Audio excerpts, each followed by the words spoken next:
Ladies and gentlemen, Tucker Carlson has just arrived in Moscow, Russia. How's it going, guys? Welcome back to UnwokeThoughts. Tonight, we are talking about this potential interview between Tucker Carlson and Vladimir Putin. This is big news. Tucker Carlson is currently in Moscow, Russia to interview Vladimir Putin, and the media is in panic mode.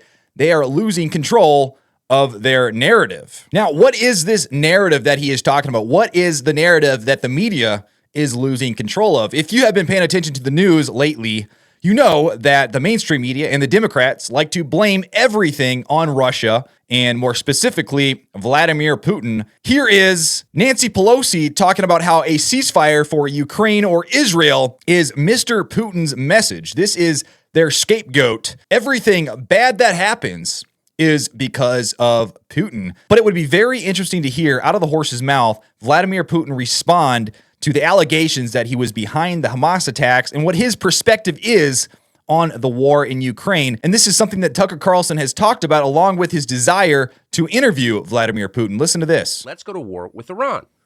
They all said this in both sides. Here's Nancy Pelosi on CNN telling you yesterday that anyone who is not for this, who would like, say, a ceasefire between Israel and Hamas, is working for Vladimir Putin. For them to call for a ceasefire is Mr. Putin's message. Mr. Putin's message. Make no mistake, this is directly connected to what he would like to see. Same thing with Ukraine. It's about Putin's message. I think some of these protesters are spontaneous and organic and sincere. Some, I think, are connected to Russia. And I say that having looked at this for a long time now, as you know. You think some of these protests are Russian plants? I don't think they're plants. I think some financing should be investigated. And I want to ask the FBI to investigate that. It's hard for most people to believe that a person in his or her 80s could be evil, but she is evil, and she's speaking lies. What you heard is totally dishonest.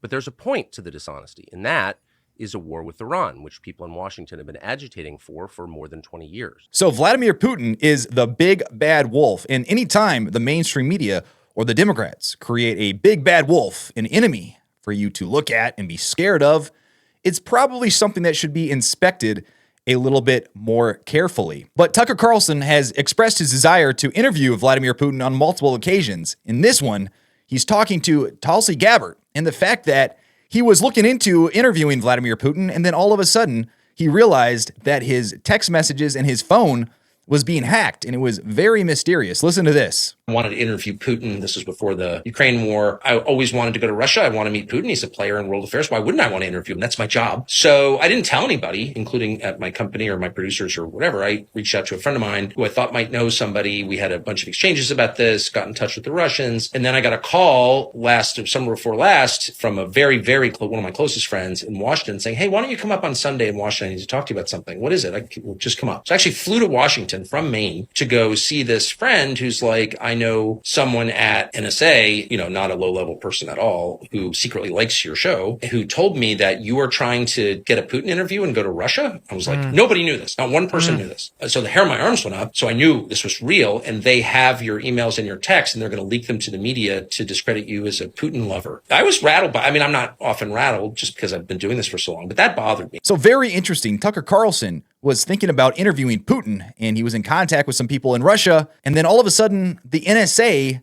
knows that he was in contact with these people in Russia. So the NSA is apparently spying on Tucker Carlson's phone. That is very interesting. And then he said that they were going to try to discredit him and call him a Putin sympathizer. And once again, this goes back to the big bad wolf, because they discredit people by pointing out, hey, look at this guy. He wants to talk to Putin. He's a bad guy. Don't listen to anything he has to say. But even the Post-Millennial is reporting on this. They say Tucker Carlson spotted in Russia spurs rumors of interview with Putin. American journalist and commentator Tucker Carlson was spotted at the play Spartacus at the Bolshoi Theater on Saturday. People online are now speculating if he is there for an interview with Russian President Vladimir Putin. Pictures published by the Russian news agency MASH on its Telegram feed revealed the sighting of the well-known journalist. And here are the pictures right here, guys. This is Tucker Carlson in Moscow, Russia, spotted at the theater. This is him arriving in Moscow. But the photos were then also posted to X by account Trollstoy, along with a caption that explained the whereabouts of Carlson. In reaction to the photo, some ex-users speculated that he could be interviewing Putin for his next hit. Yeah, that would be a massive, massive interview. One replied to the post, quote, maybe he's finally going to do that Putin interview he was told not to do. Yeah, and I wonder what the NSA thinks about that. That'd be intense. Another, mentioning the possibility of an interview in Russia but not mentioning Putin by name, replied, that is going to be the highest hit count for any interview in history, probably, if it materializes. Carlson has had the desire to go and interview Putin before. However, the journalist later revealed that the U.S. government put a stop to the possibility, and that is the video that I played for you previously. He said, quote, I tried to interview Vladimir Putin and the U.S. government stopped me. By the way, nobody defended me. I don't think there was anybody in the news media who said, wait a second, I may not like this guy, but he has the right to interview anyone he wants, and we have the right to hear what Putin says. You're not allowed to hear Putin's voice because why? There was no vote on it. No one asked me. I'm 54 years old. I've paid my taxes and followed the law. It is unclear if the high-profile sought-after interview by Carlson will take place now that he is in the country, or if he is there for another purpose. But another reason why Tucker Carlson could be in Russia is for an interview with Edward Snowden, and that would also be an incredible interview. But what do you guys think? Do you think Tucker Carlson is in Russia to interview Vladimir Putin? What do you think the mainstream media will say about him if he does this? Or do you think he's there to interview Snowden? Let me know down below in the comments. Like and subscribe to my channel. I would really appreciate it. But until then, I will see you on the next one.